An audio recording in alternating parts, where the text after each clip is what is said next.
Yeah, but so the female strategy, we want to get the hot popular guy. So it's not conducive to the female strategy to do that young, because do you want the hot popular guy in your hometown or in LA, New York, San Francisco? Competing strategies. That way, I would say in some ways you get to have your cake and eat it too, although perhaps not at the same time, which we had talked about early. But there are no real guidelines developmentally for young women, and they don't know what to do. And they're increasingly not married, and they increasingly don't have children, and they're increasingly unhappy. And it doesn't look to me like slave to a corporation is necessarily a substitute for family life and children. Now, some people have a career. You have a career. Some people have a career. Most people have jobs. So anyways, I'm not saying that that's a hard and fast rule, but I don't really see any way around it. And here's another little twist that is worth adding. I think most people who are popular and attractive get 5 chances to establish a permanent relationship, and that's about it. That's fascinating. Right. That's well, I figure. Yeah, maybe for men, but women, unlimited. I mean, I think there's no problem in setting out those honest truths, which are your life will be happier if you have a partner and children. I just think that's just true. And people should be told that. And then they should be told the realities of fertility. See, this whole conversation is so pointless. It's just conservatives trying to control the world. Because those are realities that, can be potentially meddled with, but there's no guarantee. And if you're one of the people who cannot meddle with it and you missed your window, it will be a lifelong regret that will be unsolvable and will be like a deep source of pain, an ongoing deep source of pain. So it's not something that you could easily brush off. And so all those truths need to be shared while at the same time prizing and sharing the fullness of the rewards of motherhood with young women, which isn't done. That's the other piece of it. Like if you listen to Jordan, if you listen to Ben, if you listen to, the Daily Wire, you'll hear that. You won't hear motherhood, early motherhood, or any kind of motherhood generally bashed. You'll hear it praised. But in society still, in the movies, on the television shows that women watch, it's not. You're still... Right, but they always blame... Do you see this programming? They're blaming society and the TV for women not wanting to be moms. Well, like, you still hear she's just a stay-at-home mom, or she doesn't work. They still don't look at, motherhood as something that's, something valuable, like work as though it's a bad word. Motherhood is work too. It's great work. It's life-fulfilling work.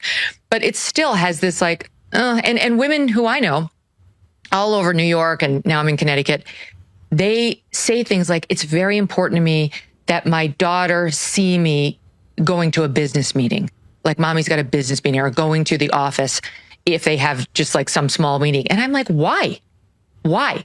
Because they don't think the daughter will think that they're important if they don't have some sort of business pressing on them, which is absurd and hashtag part of the problem, right? Like, no, we all need to be teaching young girls and boys that motherhood is enough.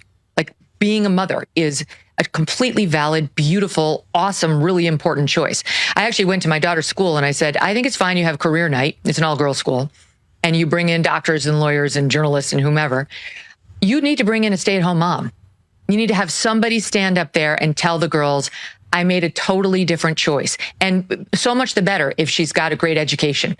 And she can say, yeah, I have all the same skills you have. And I was on the exact same path as you were. And I loved learning and being introduced to the classics and being able to sit around a dinner table with so-called intellectuals and know the references.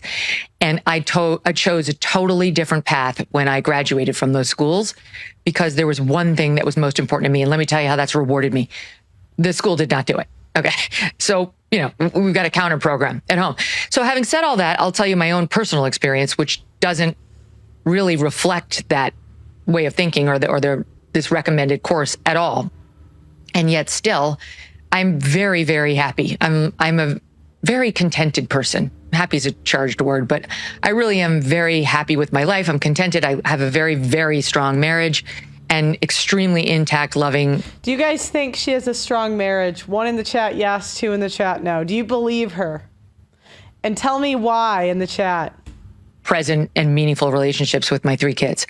But I also have a very large career that's been hugely successful. Not to be self-aggrandizing, I'm just saying, like, on the scales of career. See, again, this is the same psychology. Women, media is kind of a cheat code. It's not really fair. There's a lot of money in media.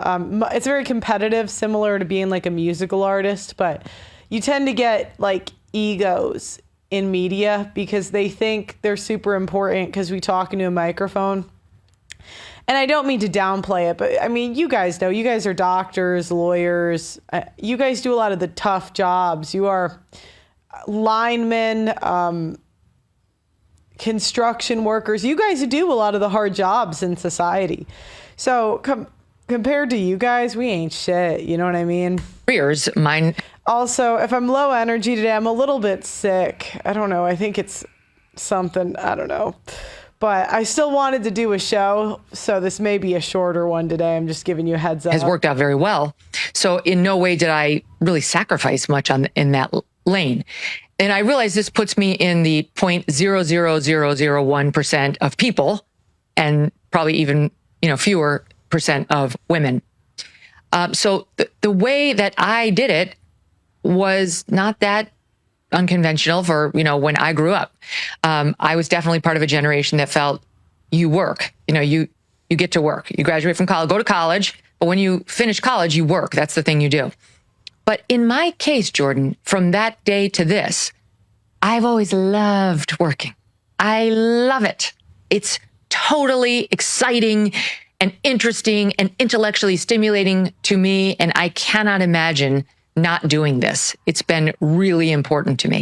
And if I looked at the 21 or 22-year-old version of me versus me now, or let's say when I had my kids, which was later, 38, 40, and 42, I guarantee you Wait, when did she have her kid? Wait, let me go back. Totally exciting and interesting and intellectually stimulating to me. And I cannot imagine not doing this. It's been really important to me. And if I looked at the 21 or 22-year-old version of me versus me now, or let's say when I had my kids, which was later, 38, 40, and 42. Holy shit.